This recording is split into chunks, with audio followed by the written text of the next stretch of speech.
Alfred has a desire. He wants to share something with all of you, and he's not satisfied with what he said there. So let's all give him a big hand. Continue to stand there. We're going to sing the chorus one more time. Alfred. Praise the Lord. First of all, I want to thank the Lord for giving me the strength to come on stage here and talk to everybody. Actually, I'm not a person who would speak in front of people.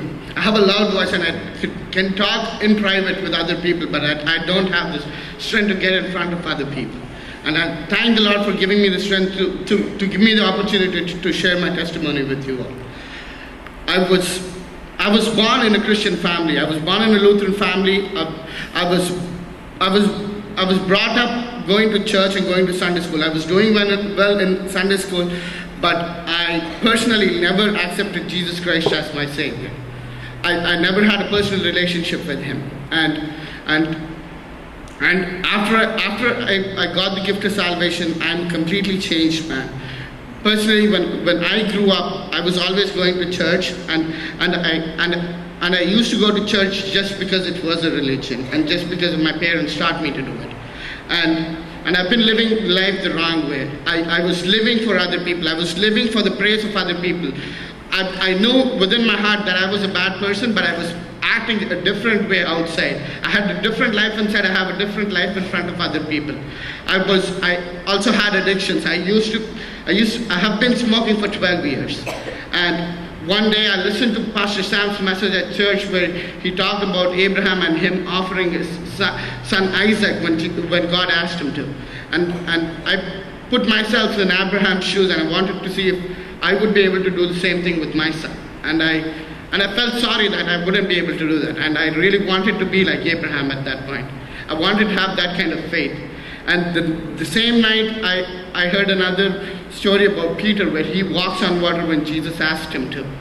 So that really touched me. He walked on water just because of his faith, and he walked it till the point he had a doubt. And I wanted to have that kind of faith.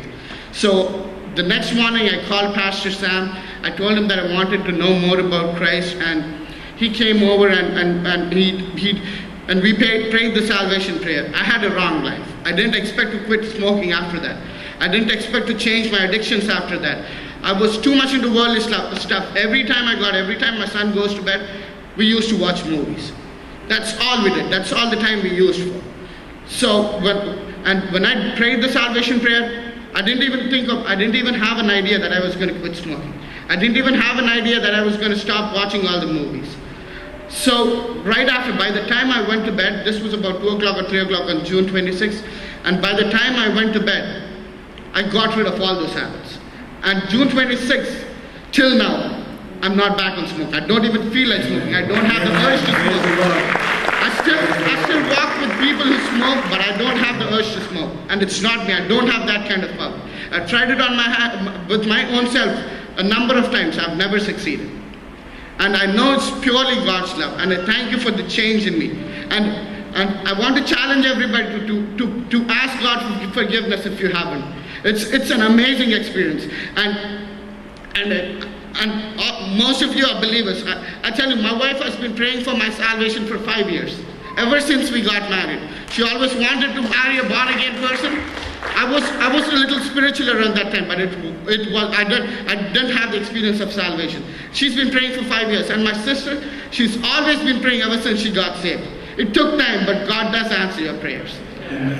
Yeah. Amen. I thank God for giving me the strength today. Wow, praise the Lord. Let's sing this song one more time. Hosanna.